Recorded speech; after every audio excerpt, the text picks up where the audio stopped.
Hello. It's been a while. A lot has happened in my life. However, considering I stay home most of the time, this is a traditional story. Now, I've known it a long time and I can't remember where I first got it from. One forgets things and adds things. So although it's a traditional story, a lot of it is probably my story as well. In the west of Scotland, there is a little stream called the Carne, which flows down through a valley called Carne Valley. And in the valley, there is a house, a very old stone-built house, built into the side of the valley, looking almost as though it's part of the nature. And there lives the McCann. Now, the McCann is the McCann because not only is he the head of his clan, his family group, but also he's the last one. He is the McCann, the only McCann.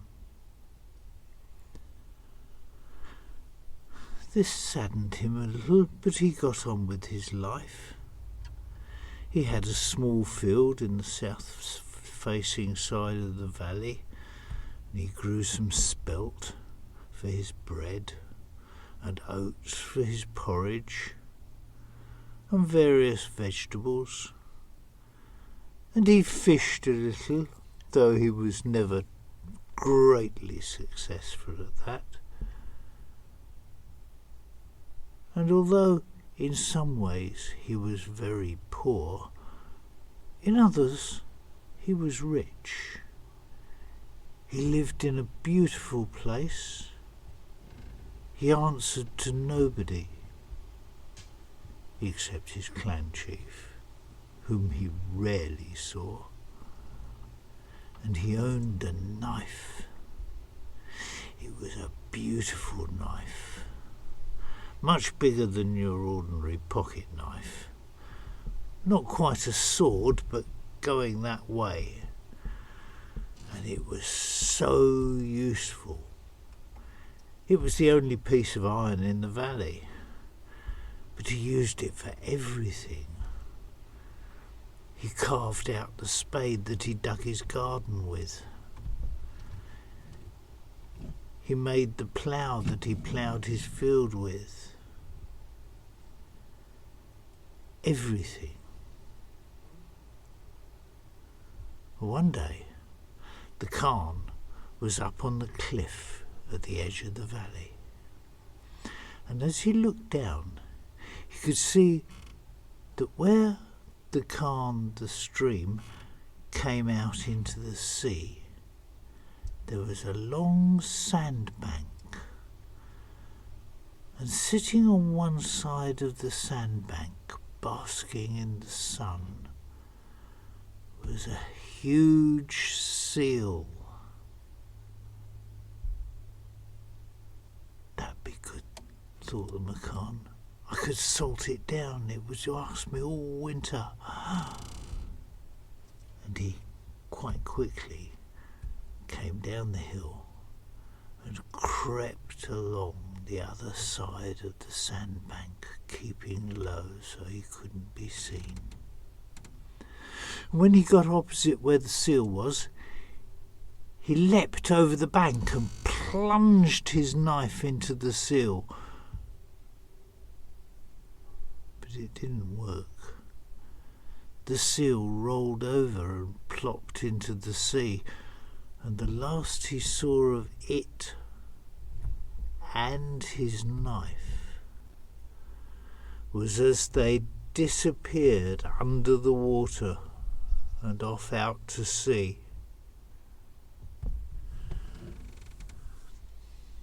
the Macan was devastated. His life pretty well depended on that knife. Still, one had to get on. He got on as best he could. And that night he went to bed quite early. But he was awakened by a thundering at the door. Someone very much wanted to see him. He went downstairs and opened the door, and there was a very handsome young man, about his own age. And behind him was a beautiful great grey horse.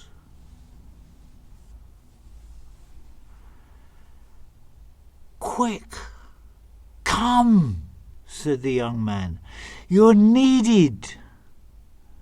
Reaching forward, he grabbed Macan by the hand and dragged him over to the horse. And there he picked him up bodily and threw him onto the horse. That was no mean feat. Macan wasn't a small man, and the horse wasn't a small horse. And then the man leapt up behind him and kicked his heels into the horse's flank, and off they went, up the hill to the top of the cliff and over the cliff. And as they fell, they came free from the horse, which fell by itself. And the young man reached out and grabbed Carne, the Macan, and pulled him towards him. And he put his mouth over Macan's mouth, and he breathed long and deep into the Macan's lungs as they fell. And they hit the water, and they went down. And the young man looked at Macan and said, "Breathe." And Macan breathed and found he could breathe the water. "Come," said the young man, and took him in great loping strides across the seabed. Everything was new and wonderful to the Macan. He would have stopped and looked and poked and pried for ages, but the young man was in a hurry and dragged him with him until they came to a small hill, and in the side of the hill was a door. And the young man opened the door and led him in to what looked like a banqueting room, with a beautiful table and chairs and food and drink laid out. But the young man ignored it completely, went straight to another door, opened it, and took Macan inside. This was very different. This was a sick room. There was a bed, and beside the bed was the most beautiful girl that the Macan had ever seen, with great liquid brown eyes. And she was holding the hand of an old man who looked as though to be almost on his death throes. And sticking out from the old man's side was the Macan's knife.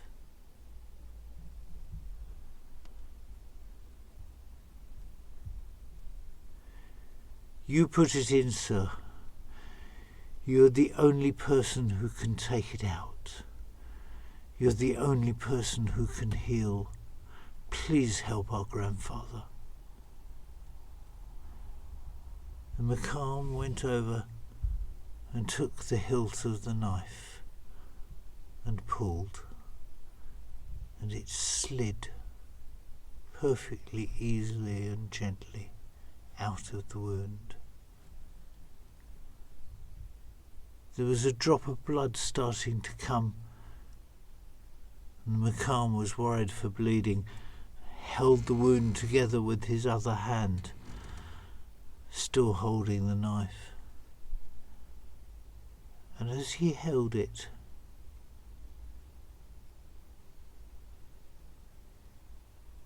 he saw the skin join and the wound heal. Unable to believe his eyes, he rubbed his hand across the scar, and the very scar disappeared. And the old man gave a sigh, half turned, said, "Thank you," in a feeble sort of a voice, and then, laying on his side, looked as though he slipped into a deep and comfortable sleep.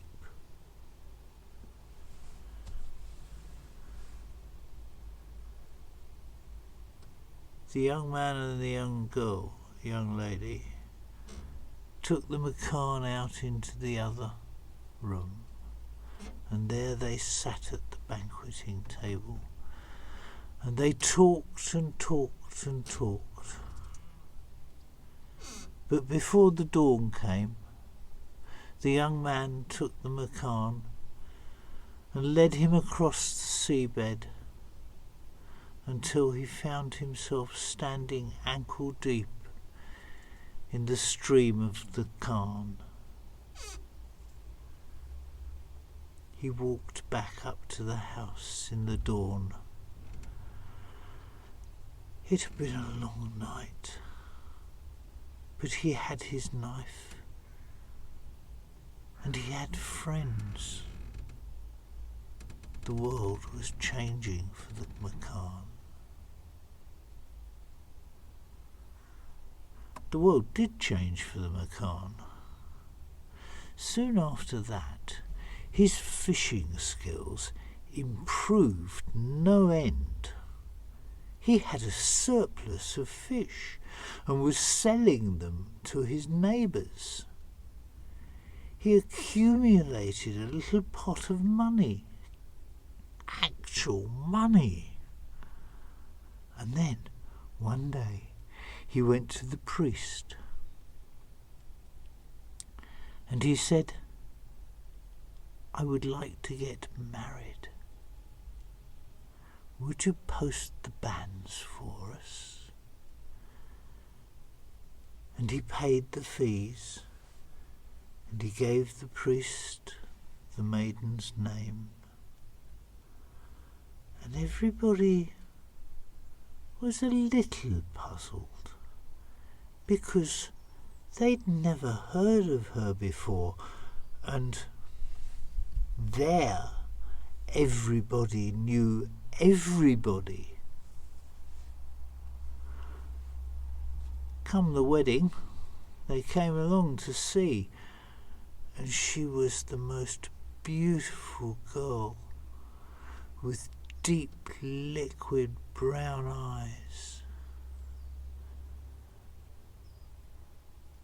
And she gave her replies and promised to love, honour and follow McCann for the rest of her life before Almighty God.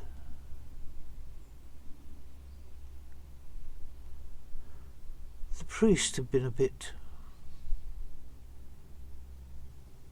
nonplussed, shall we say, by the idea of followed rather than obey, In those days women obeyed.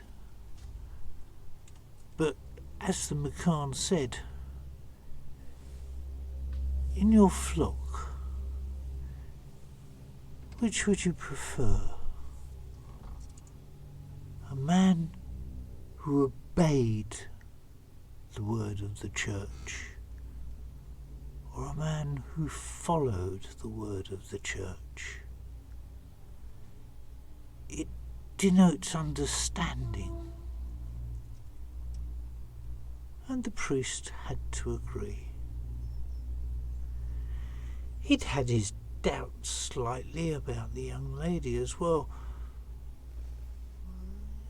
A total stranger, and something about those eyes. But she gave her vows in front of God and the congregation.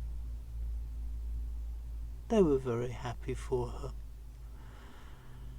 And Macan and his new bride were very happy as well. And as the years went by, it became Macan, his new bride, and their family, until there were many young Macans.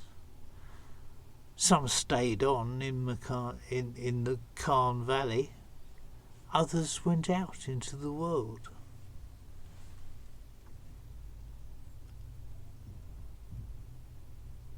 Now here's the thing. There are stories. You never know if they're true or how much is true or what's what quite, because they're so different, but there are stories. Stories of men who become seals and seals who become men. Some people say they're evil. Some people say they're different in that they do not understand the emotions and what is right from what is wrong. And some people say, hey, they're just like us, but sometimes they're seals. I don't know.